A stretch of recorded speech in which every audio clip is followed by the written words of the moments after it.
Hello everyone. Dear student, आज हम लोग अपना ये फिज़िकल केमिस्ट्री का एक इम्पॉर्टेंट चैप्टर इलेक्ट्रोकेमिस्ट्री को कंप्लीट करने की कोशिश करेंगे। इलेक्ट्रोकेमिस्ट्री आपका जूम ऐप पे पहले से ही करा दिया गया है, लेकिन जो बच्चे इस चैप्टर को कंप्लीट नहीं कर पाए थे, उनका बाय चांस छूट गया था, वो यहाँ से इस वीडियो से कंप्लीट कर लेंगे और इसके जो भी इम्पॉर्टेंट टर्म्स होंगे वो इस वीडियो में आज हम लोग कंप्लीट करेंगे।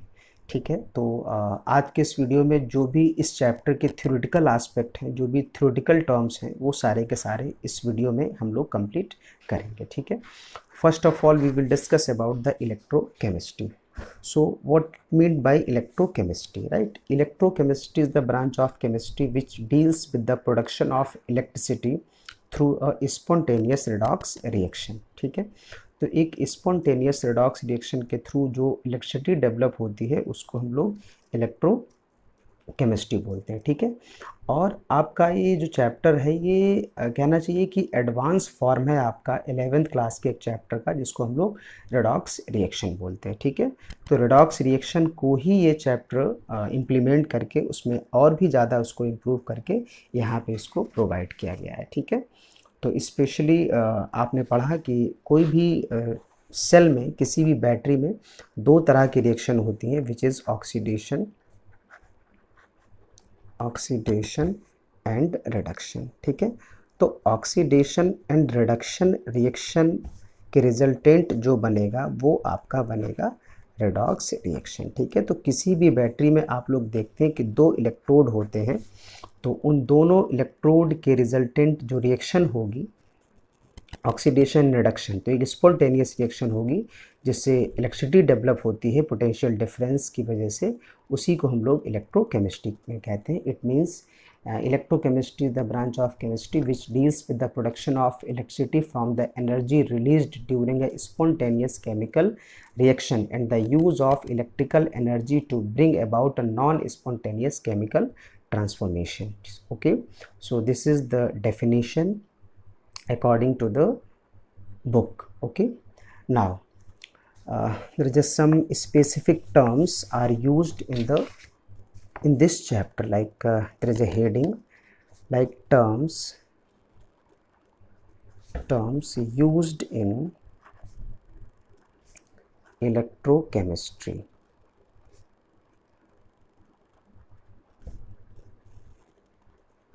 तो इलेक्ट्रोकेमिस्ट्री में जो भी टर्म्स यूज़ होते हैं वो हम इसमें कंप्लीट करेंगे। ठीक है, तो ऐसे कौन से टर्म्स हैं, लाइक सबसे पहले हम लोग बात करेंगे ओम्स लॉ की।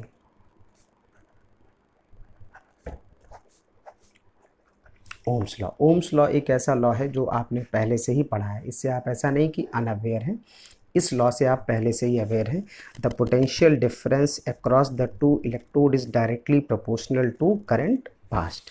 जो बैटरी है, ठीक है, उसके बीच का जो पोटेंशियल डिफरेंस है वो डायरेक्टली प्रोपोर्शनल होता है करंट के।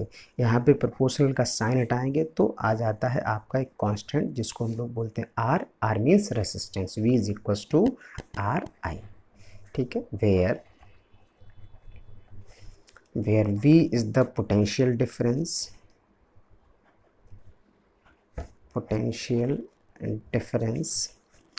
R is the resistance and I is the current। ठीक है, तो इन चीज़ों को ध्यान रखेंगे। थोड़ा सा हम इस चैप्टर को रैपिडली, थोड़ा तेज़ी से पढ़ाने की कोशिश करेंगे ताकि मैक्सिमम पोर्शन जो है इसका वो कंप्लीट हो जाए। Right, okay, now we will talk about some other terms like conductance.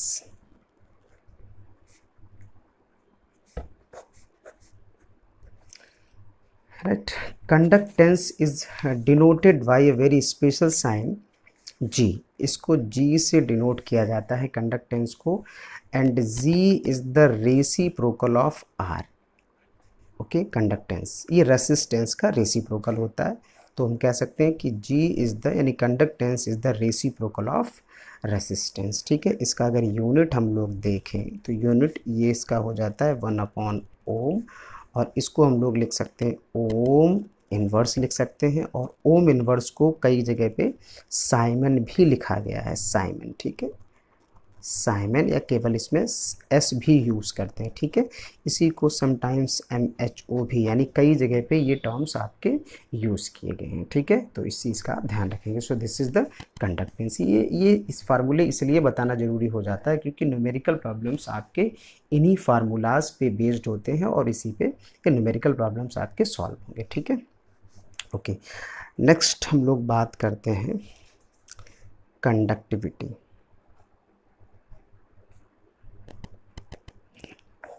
Right, conductivity is denoted by a very special sign called kappa. इसका एक वीडियो मैंने पहले भी बनाया है, उसमें डिटेल, अगर डिटेल वीडियो देखना है तो यूट्यूब पे वीडियो अवेलेबल है, उसमें सारी चीज़ें डिटेल में दी गई हैं, ठीक है। तो kappa, conductivity is the kappa. Kappa is the reciprocal of resistivity, ठीक है। कप्पा जो होता है वो रेसिप्रोकल होगा किसका, रेसिस्टिविटी का। कप्पा इज इक्वल टू 1/रो। अगर हम लोग रो की बात करें, यहाँ पे थोड़ा सा आगे हम सॉल्व कर लेते हैं। अगर हम लोग रो की बात करते हैं तो रो यहाँ से आएगा, R is directly proportional to L, length between the electrode और distance between the electrode, and A is the area of cross section, ठीक है। तो R इज इक्वल्स टू, यहाँ पे प्रोपोर्शनल का साइन हटेगा तो रो L/A, ठीक है। तो यहाँ से अगर हम लोग निकालें तो RA is equals to rho L, then rho is equals to RA/L, ठीक है। ये हम लोगों ने पहले से पढ़ा हुआ भी है। तो rho is equals to RA/L, where rho is the resistivity, rho को हम लोग रेसिस्टिविटी बोलते हैं, ठीक है। R पहले से ही पता है, मैं फिर भी लिख देता हूँ, R आपका रेसिस्टेंस है, resistance. A is the area of cross section of electrode, area of cross section of electrode, and L is the distance between the electrode, distance between electrode, ठीक है। तो R इज द रेसिस्टिविटी। यहाँ पे हम लोग बात कर रहे थे conductivity. Conductivity is the reciprocal, conductivity is denoted bye kappa, ये के जैसा दिखता है कप्पा, इट इज़ 1/रो। और यहाँ पे अगर हम लोगों ने रो को कैलकुलेट किया है, रो का अगर देखें तो rho is equal to RA/L। तो यहाँ पे अगर हम लोग कप्पा रखें तो 1/रो होता है, तो ये 1/RA/L, इट बिकम्स L/RA, ठीक है।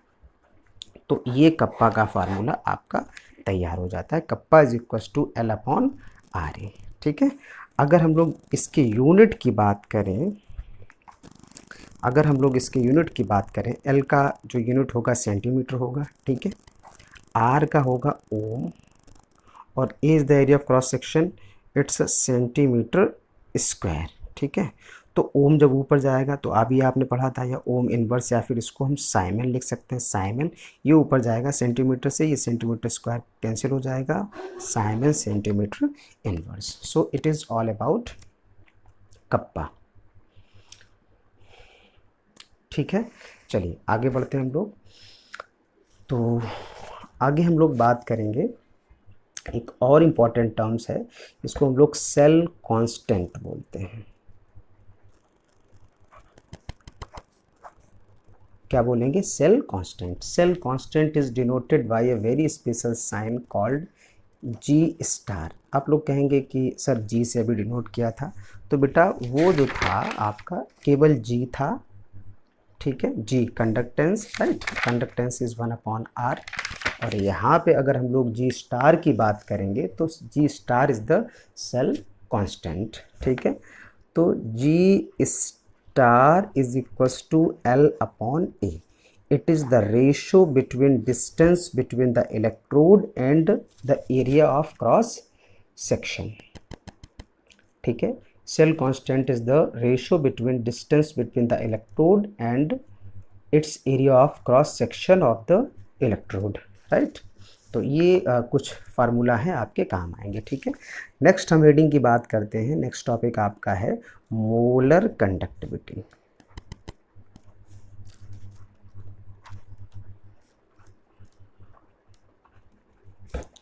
तो अभी हम लोग बात करेंगे किसकी, मोलर कंडक्टिविटी की। ठीक है, तो मोलर कंडक्टिविटी क्या होगा बेटा, एक बार देख लीजिए डायग्राम से मैं बता रहा हूँ आपको। सपोज हमारे पास ये एक 1 मोलर सॉल्यूशन है, यानी 1 लीटर सॉल्यूशन है, इसका वॉल्यूम जो है वो 1 लीटर होगा और इसमें किसी भी इलेक्ट्रोलाइट का 1 मोल डिजॉल्व है, 1 मोल ऑफ इलेक्ट्रोलाइट। ठीक है, 1 मोल इसमें इलेक्ट्रोलाइट डिजॉल्व है, राइट। ठीक है, 1 मोल इलेक्ट्रोलाइट डिजॉल्व है, तो इसका कंसंट्रेशन कितना हो जाएगा, इसका कंसंट्रेशन 1 m यानी 1 मोलर हो जाएगा। ठीक है, तो इसमें स्पेसिफिक नंबर या फिक्स नंबर ऑफ आयंस बनेंगे और वो इलेक्ट्रिसिटी को कंडक्ट करेंगे, उसी को हम लोग बोलते हैं मोलर कंडक्टिविटी। अगर डेफिनेशन वाइज कहा जाए तो the conducting power of all the ions produced by 1 molar solution. I am repeating, the conducting power of all the ions produced by 1 molar solution. एक मोलर सॉल्यूशन से जो भी ions electricity को conduct करेंगे उसी को हम लोग मोलर कंडक्टिविटी बोलते हैं। ठीक है, molar conductivity is denoted by a very special sign lambda. This is the lambda, this is small lambda and this is capital lambda. ठीक है, एम फॉर मोलर, ये lambda. Molar conductivity is equal to kappa into 1000 upon seal. ठीक है, ये इसका formula होगा। Molar conductivity is equal to kappa into 1000 upon C M. ठीक है,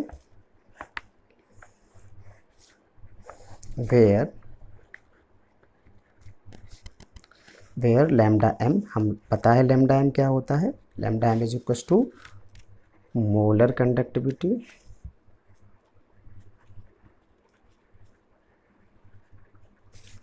ठीक है, कप्पा इज इक्वल टू, अभी हम लोगों ने यहाँ पे कप्पा पढ़ा था, आपको याद होगा पूरा डिटेल में कप्पा पढ़ा था। Kappa is the conductivity. ठीक है, कप्पा इज कंडक्टिविटी। ठीक है, and C M is the molar concentration, molar concentration. अच्छा, एक बात और, समटाइम्स इसकी 1 मार्क्स में आपकी यूनिट भी पूछ ली जाती है, कंपटीशन में भी आ जाती, बोर्ड एग्जाम में भी आ जाती है। ठीक है, तो अगर हम लोग इसके यूनिट की बात करें तो यहाँ पे ध्यान करिए ज़रा, कप्पा की यूनिट क्या आई थी, साइमन सेंटीमीटर इनवर्स। यहाँ पे रख लेंगे कप्पा की जगह पे साइमन सेंटीमीटर इनवर्स। 1000 जो है वो आपका वॉल्यूम है, तो वॉल्यूम को क्या होगा, सेंटीमीटर क्यूब लीटर इनवर्स, ये आपका होगा। ठीक है, और इसकी सीएम की यूनिट क्या होगी, मोल लीटर इनवर्स, क्योंकि ये किसकी यूनिट है, मोलैरिटी। ठीक है, इसको जब फर्दर अगर आप सॉल्व करेंगे तो लीटर इनवर्स से लीटर इनवर्स कैंसिल हो जाएगा। ठीक है, यहाँ पे सेंटीमीटर इनवर्स ये कैंसिल, यहाँ पे स्क्वायर रह जाएगा आपका, देख लीजिए। तो साइमन सेंटीमीटर स्क्वायर, ये Simon centimetre square mole inverse, ये आपका यूनिट हो जाता है, Simon centimetre square mole inverse. ठीक है, इस चीज़ को आप लोग ध्यान रखेंगे, ये बहुत ही इंपॉर्टेंट यूनिट है और आपके एग्जाम में पूछी जाती है। ठीक है, सो this is all about molar conductivity.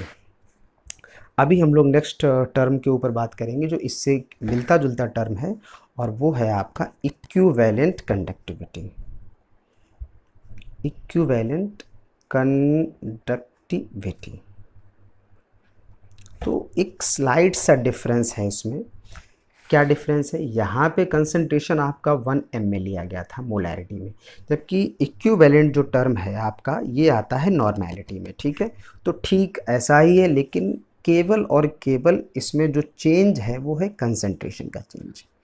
ठीक है, सो this is the 1 normal solution. 1 normal बोले तो यहाँ पे 1 gram equivalent of solute, 1 gram equivalent of solute.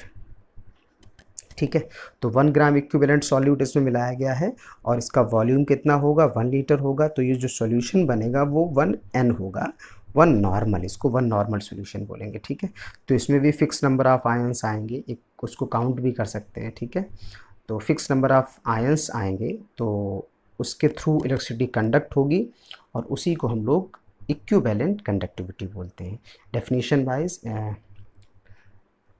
the total number of ions which conduct the electricity in one n solution, in one normal solution, okay, it is called equivalent conductivity। ठीक है, इसका अगर formula देखें हम लोग तो lambda E Q, sometimes E Q लिखा रहता है, समटाइम्स एन भी लिखा रहता है। ठीक है, तो lambda E Q is equals to kappa into 1000, लगभग सिमिलर ही आएगा, सी ई क्यू, यानी concentration in terms of normality और इक्विवेलेंट।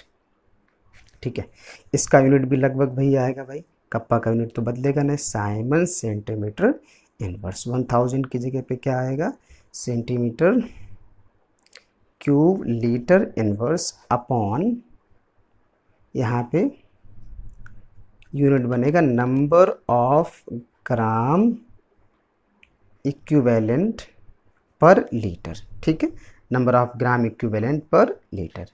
तो लीटर इनवर्स से लीटर इनवर्स कैंसिल हो जाएगा, ये आपका सेंटीमीटर स्क्वायर बचेगा। मैं यहीं पे लिख देता हूँ, थोड़ा सा पेज के लास्ट में थोड़ा सा लिखने में प्रॉब्लम होता है। फिलहाल यूनिट देखिएगा क्या होगा, साइमन सेंटीमीटर स्क्वायर, भाई ये सेंटीमीटर स्क्वायर बचेगा, Simon centimetre square gram equivalent inverse, gram equivalent inverse. ठीक है, मैं रिपीट कर दूं, इसका unit Simon centimetre square gram equivalent inverse. ठीक है, ये यूनिट आ जाएगा। सो ये आपका कंडक्टिविटी एंड मोलर कंडक्टिविटी के बारे में एक ब्रीफ डिस्कशन हो गया है। ठीक है, यस। अभी हम लोग नेक्स्ट टॉपिक पे बात करते हैं, विच इज़ इलेक्ट्रोकेमिकल सेल, क्योंकि सेल के बारे में ही पढ़ना है तो इलेक्ट्रोकेमिकल सेल पे तो आना पड़ेगा। ठीक है, तो अभी हम लोग बात करेंगे इलेक्ट्रोकेमिकल सेल।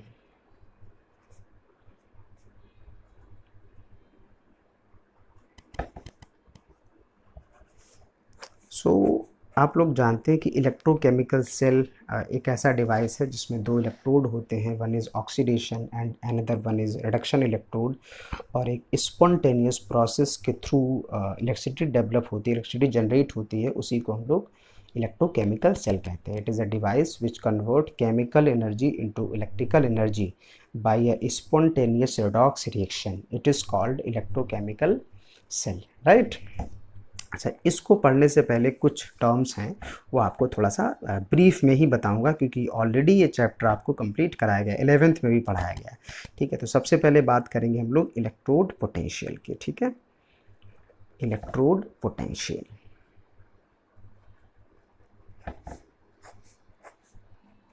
ठीक है, अगर इलेक्ट्रोड पोटेंशियल की बात करें तो suppose we have a salt, suppose we have a salt solution, not only salt, we have salt solution। ठीक है, सॉल्ट सॉल्यूशन कोई भी हो सकता है, लाइक जिंक सल्फेट हो सकता है, कॉपर सल्फेट हो सकता है, एक्सेट्रा। ठीक है, कुछ भी हो सकता है। और इसी में जिंक सल्फेट का सॉल्यूशन है, तो इसमें क्या किया गया, इसमें एक जिंक की एक रॉड डिप कर दी गई। ठीक है, so there is a zinc rod. ठीक है, एक जिंक की रॉड डिप कर दी गई।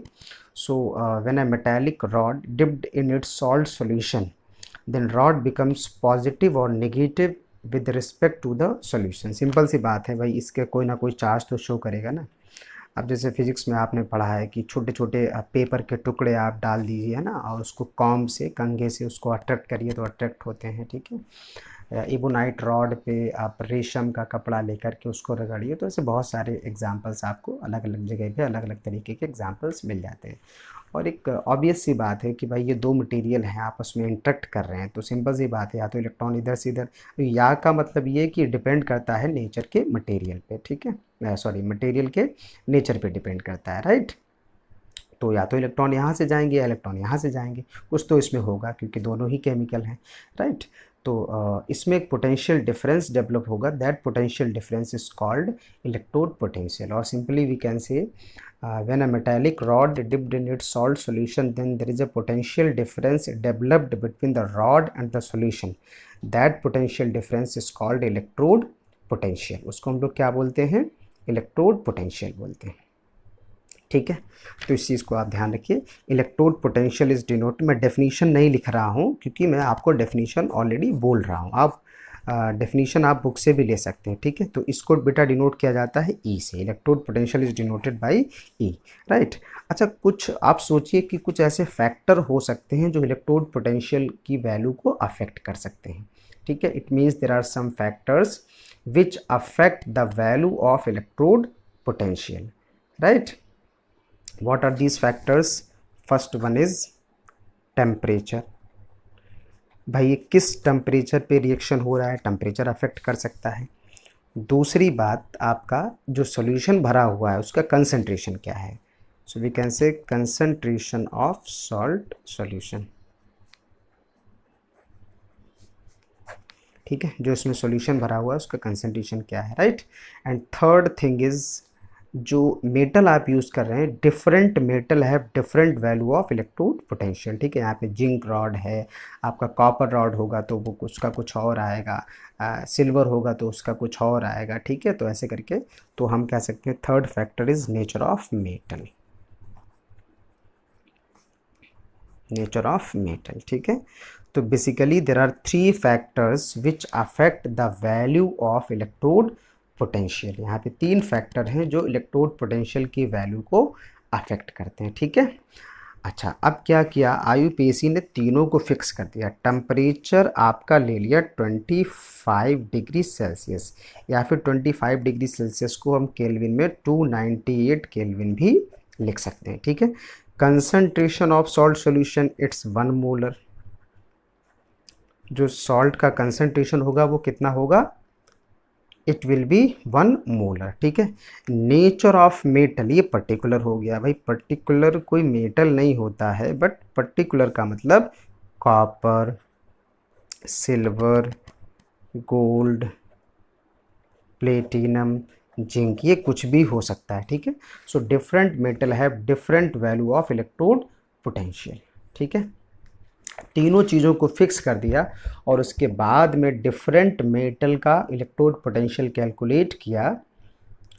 तो इन सेम कंडीशन में डिफरेंट मेटल का इलेक्ट्रोड पोटेंशियल कैलकुलेट किया जाएगा तो उसको हम लोग स्टैंडर्ड इलेक्ट्रोड पोटेंशियल बोलते हैं, ठीक है। तो यहाँ पे मैं लिख देता हूँ नई हेडिंग जो कि इसी से रिलेटेड है, that is standard electrode potential,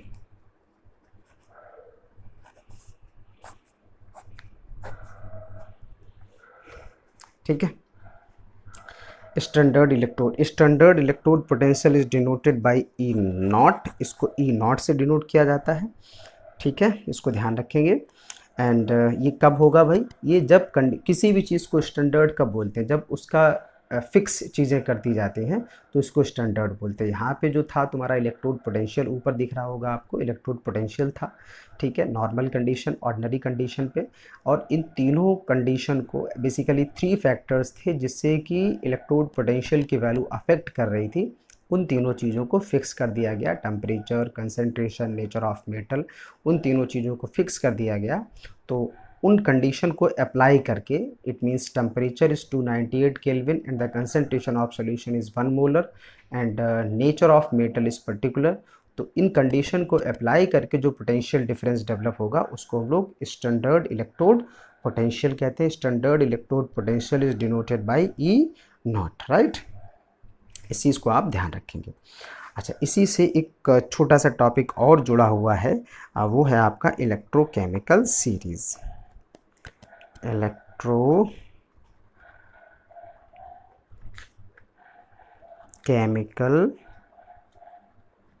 series, ठीक है, इलेक्ट्रोकेमिकल सीरीज़। अच्छा, इसमें समझने की ज़रूरत है, बाकी ये सब टॉपिक एक दूसरे से कनेक्टेड हैं, इंटरकनेक्टेड हैं। इलेक्ट्रोकेमिकल सीरीज़ की अगर हम लोग बात करें तो जो जितने भी सारे मेटल हैं, जितने सारे मेटल हैं, उन मेटल को आईयूपिक ने क्या किया, उन मेटल को इन कंडीशन को जो यहाँ पे दे रखी, इन कंडीशन को अप्लाई करके इनके इलेक्ट्रोड पोटेंशियल की वैल्यू को कैलकुलेट किया with the help of reference electrode. एक रेफरेंस इलेक्ट्रोड की हेल्प से सारे के सारे मेटल्स के इलेक्ट्रोड पोटेंशियल की वैल्यू को कैलकुलेट किया और उससे एक सीरीज़ बना दी, उससे एक टेबल बना दी, ठीक है, इंक्रीजिंग या फिर डिक्रीजिंग ऑर्डर में रख करके। तो उसी सीरीज, उसी टेबल को हम लोग electrochemical, so we can say the arrangement of metals according to their standard electrode potential, it is called electrochemical series. Okay, अभी हम लोग बात करते हैं application of electrochemical series. Application of electrochemical series, ठीक है। एप्लीकेशन, इसके भाई कुछ एप्लीकेशन है। First of all we can identify the oxidising and reducing character of an element, ठीक है। किसी भी एलिमेंट का ऑक्सीडाइजिंग एंड रिड्यूसिंग करेक्टर को हम लोग जान सकते हैं, ठीक है।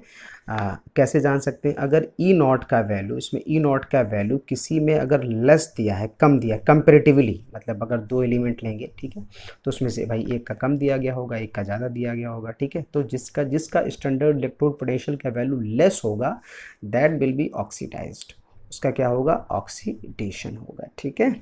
और जिसका ई नॉट, देखिए इस तरह से, जिस तरीके से मैं आपको समझा रहा हूँ, इस तरीके से किसी भी बुक में आपको लिखा हुआ नहीं मिलेगा। वो सीधे क्या करते हैं? अप्लाई करते हैं इन चीज़ों को, ठीक है। ऐसे लिखा हुआ नहीं मिलता है। तो कुछ चीज़ें ऐसी होती हैं जिनको ध्यान रखना पड़ता है और वो आपके डेफिनेटली काम आने वाली है, ठीक है। तो अगर ई नॉट का वैल्यू मोर यानी ज़्यादा है as compare to another one, दूसरे के कंपेरिजन में, ठीक है। ऐसा फिक्स नहीं है कि मोर कोई एक फिक्स वैल्यू होगी कि उस तक पहुँचे तो ऑक्सीडेशन या रिडक्शन होगा, ऐसा कुछ नहीं। कंपेरेटिवली बात कर रहा हूँ। जैसे कि अगर हम लोग जिंक और कॉपर की बात करें, तो जिंक का स्टैंडर्ड इलेक्ट्रोड पोटेंशियल की वैल्यू कम होती है इस कंपेयर टू कॉपर, अगर आप सीरीज़ में देखेंगे, ठीक है। सीरीज़ सभी बुक्स में दी रहती है और इवन 10th क्लास में भी दी रहती है। इसका बस नाम चेंज होता है और इसको हम लोग रिएक्टिविटी सीरीज़ बोलते हैं, राइट। तो ई नॉट की वैल्यू अगर मोर होगी, ज़्यादा होगी, तो वहाँ पे होता है आपका रिडक्शन होता है, ठीक है, reduction.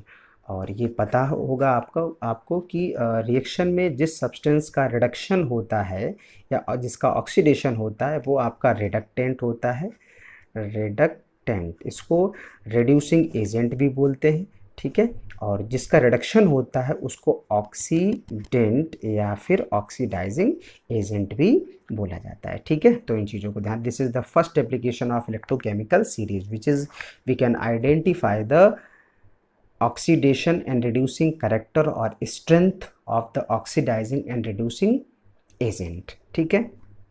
Second one is we can identify the EMF of the cell.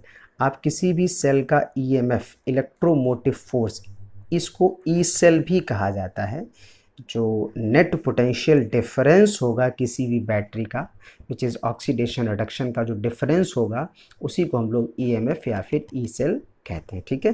तो EMF is equals to E cathode